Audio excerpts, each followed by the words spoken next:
Hey my dear guys, welcome to the sessions of the C Intermediate paper number 1 Advanced Accounting. നമ്മൾ discuss ചെയ്തിരിക്കുന്നത് A16 borrowing cost എന്ന് പറയുന്ന accounting standard ആണ്. ഈ ഒരു accounting സ്റ്റാൻഡേർഡിൻ്റെ question series ആണ് നമ്മളിപ്പോൾ ചെയ്തുകൊണ്ടിരിക്കുന്നത്. In respect of this question series നമ്മളൊരു പുതിയ ക്വസ്റ്റ്യൻ ഡീൽ ചെയ്യാണ്. നമുക്കൊരു കമ്പനി ഉണ്ട് കെ ലിമിറ്റഡ് എന്ന് പറയുന്നത്. ഈ ഒരു കമ്പനി എന്ത് ചെയ്തു, ഒരു പുതിയ ബിൽഡിങ് കൺസ്ട്രക്ട് ചെയ്യുകയാണ്. എസ്റ്റിമേറ്റഡ് കോസ്റ്റ് എന്ന് പറയുന്നത് 7 lakh ആണ്. ആ എമൗണ്ട് ഇത് എന്ത് ചെയ്യാം, ഫ്ലക്ച്വേഷൻസ് സംഭവിക്കാം. It's just an estimation. Okay, the 1st April 2021 നമ്മൾ കൺസ്ട്രക്ഷൻ സ്റ്റാർട്ട് ചെയ്തിരിക്കുന്നത്. പിന്നെ ആ ഒരു കൺസ്ട്രക്ഷന് വേണ്ടി നമ്മൾ എന്ത് ചെയ്തിട്ടുണ്ട്, സ്പെസിഫിക് ലോൺ ഒബ്റ്റെയിൻ ചെയ്തിട്ടുണ്ട്. 2 lakh ആയിരിക്കും അത് ഒബ്റ്റെയിൻ ചെയ്തത്. ഇൻട്രസ്റ്റ് റേറ്റ് എന്ന് പറയുന്നത് 9% ആണ്. ആൻഡ് കമ്പനിക്ക് കുറച്ച് ഔട്ട്സ്റ്റാൻഡിങ് ലോൺസും ഉണ്ട്. ഓക്കെ ആണോ എന്ന് വെച്ചാൽ എന്താ, ഇത് ജനറൽ ബോറോയിങ്സ് ആയിരിക്കും. ഓൾറെഡി ക്വസ്റ്റ്യൻ മെൻഷൻ ചെയ്തിട്ടുണ്ട്, സ്പെഷ്യൽ ബോറോയിങ്സ് എന്ത് ചെയ്തിട്ടുണ്ട് ഉണ്ട്. അപ്പോൾ ജനറൽ ബോറോയിങ്സ് ഉണ്ട്. ഞാൻ ഓൾറെഡി ഡിസ്കസ് ചെയ്ത കാര്യമാണ്, ഒന്നും കൂടെ പറയാം. നമുക്ക് സ്പെസിഫിക് ബോറോയിങ് ഉണ്ട്, ആ ഒരു പർപ്പസിന് വേണ്ടി നമ്മൾ എന്ത് ചെയ്തിട്ടുണ്ട്, ബോറോ ചെയ്തിട്ടുണ്ട്. അങ്ങനെ ചെയ്യുകയാണെങ്കിൽ എന്താണ്, directly what ever the percentage നമ്മുടെ ആ ഒരു ഇൻട്രസ്റ്റിന് അല്ലെങ്കിൽ ബോറോയിങ് കോസ്റ്റിന് എത്രയാണോ ഉള്ളത് അത് നമ്മൾ എന്ത് ചെയ്യുക അത് ക്യാപിറ്റലൈസ് ചെയ്യുക എന്നുള്ളത്. ഡയറക്റ്റ്ലി എന്ത് ചെയ്യുക, ആ പെർസെൻറ്റേജ് മൾട്ടിപ്ലൈ ചെയ്ത് പ്രൊപ്പോർഷണലിറ്റി എത്രയാണെന്ന് വെച്ച് കഴിഞ്ഞാൽ അത് ക്യാപിറ്റലൈസ് ചെയ്യുക. ഇൻ കേസ് ജനറൽ ബോറോയിങ്സ് ഉണ്ടെങ്കിൽ എന്താണ്, നമ്മളുടെ എത്രയാണോ ആ ഓരോ ലോണിനും വരുന്ന ഇൻട്രസ്റ്റ് എന്ന് കാൽക്കുലേറ്റ് ചെയ്യുക. ദെൻ ദ ടോട്ടൽ ഇൻട്രസ്റ്റ് എത്രയാണ് വരുന്നതെന്ന്, ടോട്ടൽ എമൗണ്ട് ഓഫ് ലോൺ എത്രയാണ് വരുന്നതെന്ന് കമ്പ്യൂട്ട് ചെയ്യുക. Then the total interest divide by നമുക്ക് ടോട്ടൽ ലോൺ ഉണ്ടല്ലോ, അപ്പോൾ ആ ലോൺ എടുക്കാം. ഓക്കെ ആണോ, അപ്പോൾ നമുക്ക് എന്ത് വരും, total interest divide by total loan വരും. അപ്പോൾ നമുക്ക് എന്ത് കിട്ടും, ഒരു വെയ്റ്റഡ് ആവറേജ് ആയിട്ടുള്ള നമ്മുടെ ഇൻട്രസ്റ്റ് റേറ്റ് കിട്ടും. ഓക്കെ ആണോ? യെസ്. അപ്പം ഈ ലോണിൻ്റെ യൂട്ടിലൈസേഷൻ വെച്ചിട്ട് നമ്മൾ എന്ത് ചെയ്യാം, പേഴ്സൻറ്റേജിനെ മൾട്ടിപ്ലൈ ചെയ്യുക. ഇൻ കേസ് നമ്മളൊരു അസംഷനിൽ വരികയാണ്, നമ്മൾ ഈ ഒരു സ്പെസിഫിക് ബോറോയിങ് ആണ് നമ്മൾ എന്ത് ചെയ്തിരിക്കുന്നത്, ആദ്യം യൂട്ടിലൈസ് ചെയ്തിരിക്കുന്നത്. ഓക്കെ ആണോ? ഇതാണ് നമ്മൾ ജനറലി ക്വസ്റ്റ്യനകത്ത് ഒന്നും പറഞ്ഞിട്ടില്ലെങ്കിൽ എടുക്കുന്ന അസംഷൻ എന്ന് പറയുന്നത്. ഇൻ ദിസ് കേസ് എന്താണ് പറഞ്ഞേക്കുന്നത്, 7 lakh നമുക്ക് എന്ത് ചെയ്തിട്ടുണ്ട്, ഒരു ലോൺ ഉണ്ട്. എത്രയാണ്, 12% ആയിരിക്കും അവിടുത്തെ ഇൻട്രസ്റ്റ് റേറ്റ് വരുന്നത്. 9 lakh എന്ത് ചെയ്തിട്ടുണ്ട്, ഒരു ലോൺ ഉണ്ട്. അതിന് വരുന്ന ഇൻട്രസ്റ്റ് റേറ്റ് എന്ന് പറയുന്നത് 11% ആയിരിക്കും. ഇനി എക്സ്പെൻഡിച്ചർ ഇൻകർ ചെയ്തത് പറയുകയാണെങ്കിൽ 1st April 2021 1,50,000 and August 2021 2 lakh and October 2021 3,50,000 and January 2022 1 lakh. ഇങ്ങനെയാണ് ടോട്ടൽ എക്സ്പെൻഡിച്ചർ ഇൻകർ ആയിരിക്കുന്നത്. Then the total amount will B 8 lakh. 8 lakh ആണ് ടോട്ടലി ഇതുവരെ എന്ത് ചെയ്തിരിക്കുന്നത്, ഇൻകർ ആയിരിക്കുന്നത്. ക്വസ്റ്റ്യൻ എന്താണ് ഡീൽ ചെയ്യുന്നത്, ക്വസ്റ്റ്യൻ പറയാണ് നമ്മുടെ വളരെ ഇമ്പോർട്ടൻ്റ് ആയിട്ടുള്ള പോയിൻ്റാണ് ഈ ഒരു ബോറോയിങ് കോസ്റ്റ് എന്ന് പറയുന്ന ചാപ്റ്ററിനകത്ത് സ്റ്റുഡൻസ് എന്ത് ചെയ്യുന്നുണ്ട്, ഏറ്റവും കൺഫ്യൂഷൻ അല്ലെങ്കിൽ ഏറ്റവും കമ്മിറ്റ് ചെയ്യുന്ന മിസ്റ്റേക്ക് എന്ന് പറയുന്നത് നമ്മൾ ഡേറ്റ് ഉണ്ടായിരിക്കുന്ന കളിയാണ്. ഓക്കെ ആണോ, ഡേറ്റിൽ എടുത്തേക്കുന്ന കളിയാണ്.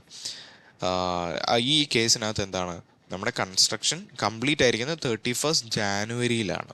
ഓക്കെ ആണോ, 31st ജാനുവരിയിലാണ് കൺസ്ട്രക്ഷൻ കംപ്ലീറ്റ് ആയിരിക്കുന്നത്. ഓക്കെ, വളരെ ഇമ്പോർട്ടൻ്റ് ആയിട്ടുള്ള കാര്യമാണ്. എന്നാൽ മാത്രമേ നമുക്ക് എന്ത് ചെയ്യൂ, പ്രൊപ്പോർഷണേറ്റ്ലി എടുക്കുമ്പോൾ ക്യാപിറ്റലൈസ് ചെയ്യുന്ന എത്രയാണ്, P&Lനകത്ത് എക്സ്പെൻസ് ആക്കുന്ന എത്രയാണ് എന്നുള്ള കാര്യം കൺസിഡർ ചെയ്യുമ്പോൾ ഇത് വളരെ ഇമ്പോർട്ടൻ്റ് ആണ്. നമ്മൾ ഒരിക്കലും മിസ്സാക്കാൻ പറ്റാത്ത കാര്യമാണ്. ക്വസ്റ്റ്യൻ ഡീൽ ചെയ്യുന്നതെന്ന് പറയുന്നത് പ്രൊവിഷൻ A16 അനുസരിച്ച്, ബോറോയിങ് കോസ്റ്റ് അനുസരിച്ച് നമ്മുടെ എത്രയാണ് എമൗണ്ട് ക്യാപിറ്റലൈസ് ചെയ്യേണ്ടത് ആൻഡ് ജേണൽ എൻട്രി എത്രയാണ് വരുന്നത്, അല്ലെങ്കിൽ borrowing cost in respect of the building എത്രയാണ് 31st January 2022 എന്നാണ് ക്വസ്റ്റ്യൻ ഡീൽ ചെയ്യുന്നത്. ഓക്കെ ആണോ? ദെൻ ഞാൻ ഓൾറെഡി പറഞ്ഞു 2 കാര്യങ്ങൾ. ഒന്ന്, സ്പെസിഫിക് ബോറോയിങ് ആണെങ്കിൽ ഡയറക്റ്റ്ലി എത്രയാണോ റേറ്റ് വരുന്നത് ആ ഒരു ഇൻട്രസ്റ്റ് റേറ്റുമായിട്ട് മൾട്ടിപ്ലൈ ചെയ്യുക. ഡിഫറെൻറ്റ് റേറ്റ്സ് ആണെങ്കിൽ വെയ്റ്റഡ് ആവറേജിനകത്തേക്ക് പോവുക. ഇൻ ദിസ് കേസ് നമ്മൾ കൺസ്ട്രക്ഷൻ സ്റ്റാർട്ട് ചെയ്തിരിക്കുന്ന 1st April 2021 കൺസ്ട്രക്ഷൻ കംപ്ലീറ്റ് ചെയ്തിരിക്കുന്നത് 31st Jan 2022 ഓക്കെ, 2022-ലാണ്. ഓക്കെ, ഇപ്പോൾ എത്ര മാസമുണ്ട്? 10 months ആണ് നമ്മളുടെ ടോട്ടലായിട്ടുള്ള പീരീഡ് ഇൻവോൾവ് ആയിരിക്കുന്നത്. ഓക്കെ ആണോ? ഇനി നമ്മൾ ജനറൽ ബോറോയിങ്സിന് കേസിനകത്ത് ഇൻട്രസ്റ്റിൻ്റെ റേറ്റ് കണ്ടുപിടിക്കാനായിട്ട് നമ്മൾ വെയ്റ്റഡ് ആവറേജ് കണ്ടുപിടിക്കണം. Weighted average the loan amount 7 ലക്ഷമാണുള്ളത്, 7 lakh ആണുള്ളത്. അതിൻ്റെ റേറ്റ് വരുന്നത് 12% ആണ്. എത്രയാണ് ഇൻട്രസ്റ്റ് റേറ്റ് വരുന്നത്? ഇൻട്രസ്റ്റ് വരുന്നത് 84,000 ആണ് വരുന്നത്. ഇനി ലോൺ എമൗണ്ട് നോക്കുകയാണെങ്കിൽ 9 lakh ഉണ്ട്. 9 lakhന് എത്രയാണ്? 11% ആയിരിക്കും വരുന്നത്. അങ്ങനെ വരികയാണെങ്കിൽ എന്താ? 99,000 ആയിരിക്കും വരുന്നത്. Total loan amount will be 60 lakh ആയിരിക്കും വരുന്നത്. ഇനി ഇൻട്രസ്റ്റ് വിൽ ബി 1,83,000 ആയിരിക്കും വരുന്നത്. Weighted average rate of interest എന്ന് പറയുന്നത് total interest divide by total loan amount ആയിരിക്കും. നമ്മുടെ കേസിൽ 1,83,000 എന്താണ്? Total interest amount and the total loan amount will be 60 lakh ആയിരിക്കും വരുന്നത്. നമ്മുടെ ഇൻട്രസ്റ്റ് റേറ്റ് വരുന്നത് 11.44% ആയിരിക്കും വരുന്നത്. ഇങ്ങനെ നമുക്ക് എന്താണ് വലിയൊരു സീരീസ് ആയിരിക്കും വരുന്നത്. നിങ്ങൾ അതിനെ എന്ത് ചെയ്യുക? നിയറസ്റ്റിലേക്ക് റൗണ്ട് ചെയ്യുക. ഒരു മെറ്റീരിയൽ എമൗണ്ട് ഒന്നും അല്ല അതിൻ്റെ ഒരു റിസൾട്ടിനകത്ത് ഡിഫറൻസ് വരുന്നതെങ്കിൽ ഇറ്റ്സ് ഫൈൻ, കുഴപ്പമൊന്നുമില്ല. നമ്മളുടെ ആ ഒരു റൗണ്ട് ഓഫ് ഡിഫറൻസിനുണ്ടാകുന്ന വ്യത്യാസമായിരിക്കും. നമ്മളൊരു ജസ്റ്റ് ഒരു നോട്ട് കൊടുക്കാം. എവിടെ പെർസെൻറ്റേജ് വരുന്നോ നമ്മൾ റൗണ്ട് ചെയ്യുന്നു. ഇത് ലാസ്റ്റിൽ ആൻസറൊക്കെ കഴിഞ്ഞിട്ട് നമുക്കൊരു നോട്ട് കൊടുക്കുക. ഇത് due to the round off difference the answer slightly എന്ത് ചെയ്യുന്നുണ്ട്? ഡിഫറൻറ്റ് ചെയ്യുന്നുണ്ട്. അതെന്താ ആയിരിക്കത്തില്ല, ഒരു മെറ്റീരിയൽ ആയിട്ടുള്ള എമൗണ്ട് ആയിരിക്കില്ല എന്നാണ് നമ്മളൊരു നോട്ട് കൊടുക്കുക. നമുക്കിപ്പോൾ ഒന്നും ചെയ്യാൻ പറ്റത്തില്ല. ICAI എന്താ ചെയ്യുക? അവരുടെ ക്വസ്റ്റ്യൻസിനകത്ത് ഒരു നിയറസ്റ്റ് ഒരു ഒരു ഒരു ഫുൾ എമൗണ്ടിനകത്ത് വരികയാണെങ്കിൽ അവരെന്ത് ചെയ്യുന്നുണ്ട്? അവർ ആ ഒരു പെർസെൻറ്റേജ് ആയിരിക്കും എടുക്കുന്നത്. ഓക്കെയാണ്. അപ്പം ചില കേസിനകത്ത് റൗണ്ട് ചെയ്യാതെയും ചില കേസ് റൗണ്ട് ചെയ്തുമായിരിക്കും. നമ്മളിപ്പോൾ ആൻസർ ഏത് എമൗണ്ട് വരുമെന്ന് അറിയാതെ നമുക്ക് എന്ത് ചെയ്യാൻ പറ്റത്തില്ല? അവിടുത്തെ ഒരു ജഡ്ജ്മെൻറ്റ് എടുക്കാൻ പറ്റത്തില്ല. ഓക്കെയാണോ? നമുക്ക് രണ്ട് ചെയ്തുകൊണ്ടിരിക്കേണ്ട ആവശ്യമൊന്നുമില്ല. It's not a material one. And അതുകൊണ്ട് നിങ്ങൾ എന്ത് ചെയ്യുക? നിങ്ങളുടേതായിട്ടൊരു രീതി എന്ത് ചെയ്യുക? ഫോളോ ചെയ്യുക. ജനറലി അക്സെപ്റ്റബിൾ ആയിട്ടുള്ള എന്താണ്? റൗണ്ട് ചെയ്തിട്ട് പോവുക. എവിടെയെങ്കിലും പോയിട്ട് എന്ത് ചെയ്യുക? അതങ്ങ് ശരിയായിക്കോളും. ഓക്കെയാണ്. വളരെ മെറ്റീരിയൽ ആയിട്ടുള്ള എമൗണ്ട് എന്ത് ചെയ്യത്തില്ല? അതിൻ്റെ അകത്തൊരു ഇൻവോൾവ്മെൻറ്റ് വരത്തില്ല. ഈ ഒരു കമ്പ്യൂട്ടേഷൻ എടുക്കുകയാണെങ്കിൽ നമുക്ക് ഉണ്ടായ കോസ്റ്റുകളുടെ കാര്യം പറഞ്ഞിട്ടുണ്ട്. 1,50,000 നമുക്ക് 1st April 2021 ഇൻകർ ആയിട്ടുണ്ട്. ഓക്കെയാണോ? ഇൻകർ ആയിട്ടുണ്ട്. അതിനുണ്ടായിരിക്കുന്ന ഇൻട്രസ്റ്റ് ഞാൻ ഓൾറെഡി പറഞ്ഞു. സ്പെസിഫിക് ബോറോയിങ് ആദ്യം യൂട്ടിലൈസ് ചെയ്തു എന്ന് അസംഷൻ എടുക്കും. അങ്ങനെയാണെങ്കിൽ 9% ആയിരിക്കും സ്പെസിഫിക് ബോറോയിങ്ങിന് വരുന്നത്. ഓക്കെ ആണോ? സ്പെസിഫിക് ബോറോയിങ്സിന് 10 month ആയിരിക്കും വരുന്നത്. തുടക്കം തൊട്ടേ ഉള്ളതാണല്ലോ. ഓക്കെ ആണോ? ആൻഡ് ദെൻ നമ്മളുടെ സ്പെസിഫിക് ബോറോയിങ് ഓൾറെഡി നമ്മൾ എടുത്തിട്ടുണ്ട്. അപ്പം ബാലൻസ് ഇത് സെക്കൻഡ് കേസിനകത്ത് 1st August 2021 കേസായിരിക്കും. അതിനകത്ത് എത്രയാണ്? 10 months നമ്മൾ ഓൾറെഡി തുടക്കത്തിൽ എടുത്തതാണല്ലോ. ഓക്കെ ആണോ? അങ്ങനെയാണെങ്കിൽ അതിൻ്റെ 9%. ദെൻ അതിൻ്റെ 50,000 ആയിരിക്കും. ഇത് സെക്കൻഡ് ഇതിനകത്ത് നമുക്കുണ്ടാകുന്ന കോസ്റ്റ് എന്ന് പറയുന്നത് 2 lakh ആയിരിക്കും. ഈ 2 lakhനകത്ത് 50,000 നമുക്ക് കഴിഞ്ഞ പ്രാവശ്യം 1,50,000 യൂട്ടിലൈസ് ചെയ്തോളൂ. 2 lakh ആണ് ടോട്ടൽ സ്പെസിഫിക് ബോറോയിങ് വരുന്നത്. 50,000 കൂടെ എന്ത് വരുന്നുണ്ട്? നമുക്ക് കിടപ്പുണ്ട്. ഓക്കെ ആണോ? സ്പെസിഫിക് ബോറോയിങ് കിടപ്പുണ്ട്. അപ്പോൾ അതിൻ്റെ പെർസെൻറ്റേജ് കണ്ടുപിടിച്ച് അതിൻ്റെ പെർസെൻറ്റേജ് മൾട്ടിപ്ലൈ ചെയ്ത് അതിൻ്റെ ഇൻട്രസ്റ്റ് വരുന്നത് 3,750 ആയിരിക്കും. ഇനി ബാലൻസ് 1,50,000 കിടപ്പുണ്ട്. അതെന്തായിരിക്കും? ജനറൽ ബോറോയിങ്സിനകത്തു നിന്നായിരിക്കും വരുന്നത്. അങ്ങനെ ആണ് എങ്കിൽ എന്തായിരിക്കും? നമ്മുടെ വെയ്റ്റഡ് എമൗണ്ട് ആയിരിക്കും നമ്മൾ എടുക്കുന്നത്. ഓക്കെ ആണോ? ജനറൽ ബോറോയിങ്സ് ഒബ്റ്റെയിൻ ചെയ്ത് 6 monthലായിരിക്കും നമ്മൾ എന്ത് ചെയ്യുന്നത്? കൺസിഡർ ചെയ്യുന്നത്. അത് കഴിഞ്ഞിട്ടായിരിക്കും എന്ത് ചെയ്യുന്നത് ഉള്ളത് എന്നുള്ള അസംഷനിലായിരിക്കും വരുന്നത്.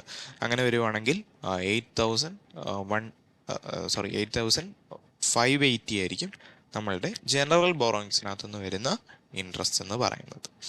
ഓക്കെ. ഇനി ഒക്ടോബറിലെ കേസ് വരികയാണെങ്കിൽ എന്താണ്? ഒക്ടോബറിലെ കേസിൽ 3,50,000 ആണ് എന്ത് വരുന്നത്? നമ്മളുടെ അവിടുത്തെ ഒരു കോസ്റ്റ് വരുന്നത്. ഓക്കെയാണ്. യെസ് 3,50,000 ആയിരിക്കും ഒക്ടോബറിലെ എമൗണ്ട് വരുന്നത്. അതിനും നമ്മൾ സ്പെസിഫിക് ബോറോയിങ്സ് അല്ല ജനറൽ ബോറോയിങ്സ് ആണ് വരുന്നത്. സോ എന്ത് ചെയ്യാം, അത് ഇൻകർ ചെയ്തിരിക്കുന്ന പീരീഡ് 4 monthsേ പിന്നുള്ളൂ. ഓക്കെയാണ്. അപ്പം വെയ്റ്റഡ് ആവറേജ് ആ ഒരു ഇൻട്രസ്റ്റ് കൊണ്ട് നമ്മൾ മൾട്ടിപ്ലൈ ചെയ്തു, നമുക്ക് കിട്ടി 30,347. ഓക്കെയാണ്. നെക്സ്റ്റ് എക്സ്പെൻഡിച്ചർ ഇൻകർ ചെയ്തിരിക്കുന്നത് 1st ജാനുവരിയിലാണ്. അവിടെ നമ്മൾ ജനറൽ ബോറോയിങ്സ് എടുത്തു. എത്രയാണ്? 1 lakh ആണ് നമ്മുടെ കോസ്റ്റ് വരുന്നത്, ലോൺ വരുന്നത്. വെയ്റ്റഡ് ആവറേജ് ഇൻട്രസ്റ്റ് വെച്ച് മൾട്ടിപ്ലൈ ചെയ്തു. സോ നമുക്ക് എത്ര വരുന്നുണ്ട്?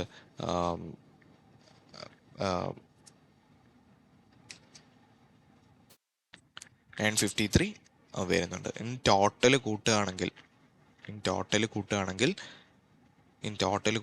നമുക്ക് ടോട്ടലായിട്ടുണ്ടായ ബോറോയിങ് കോസ്റ്റ് നമുക്ക് കിട്ടും 37,880. 37,880 ആയിരിക്കും വരുന്നത്. നമുക്കുണ്ടായ ടോട്ടൽ എമൗണ്ട് ഓഫ് കോസ്റ്റ് എത്ര ആയിരിക്കും, അല്ലെങ്കിൽ ബിൽഡിങ്ങുമായി ബന്ധപ്പെട്ട് ഉണ്ടായ കോസ്റ്റ് എന്ന് പറയുന്നത് 8 lakh ആയിരിക്കും. ഓക്കെ ആണോ? അപ്പം ഇതിനകത്ത് കൺസ്ട്രക്ഷൻ്റെ ക്യാപിറ്റലൈസ് ചെയ്യുന്ന എമൗണ്ട് എത്ര ആയിരിക്കും വരുന്നത്? 37,880 and the total cost incur ആയിരിക്കുന്നത് എത്ര? 8 lakh. അപ്പോൾ ടോട്ടൽ എമൗണ്ട് എത്ര ആയിരിക്കും നമുക്ക് വരുന്നത്? 8 lakh. 37,880 ആയിരിക്കും നമ്മുടെ അസറ്റിൻ്റെ ടോട്ടൽ എമൗണ്ട് വരുന്നത്. ഓക്കെ ആണോ? ഇതാണ് ക്വസ്റ്റ്യൻ എന്ത് ചെയ്തിരിക്കുന്നത്? ഡീല് ചെയ്തിരിക്കുന്നത്. നമ്മൾ ആൻസറിലോട്ട് പോവുകയാണെങ്കിൽ ഇവിടെ ഒരു 5 rupeesൻ്റെ ഡിഫറൻസ് ആയിരിക്കും വരുന്നത്. അത് ആ റൗണ്ട് ഓഫിൻ്റെ ആണ്, ഞാൻ പറഞ്ഞല്ലോ മെറ്റീരിയൽ അല്ല. നമ്മൾ എന്ത് ചെയ്യണ്ട, അത് ഡീല് ചെയ്യണ്ട.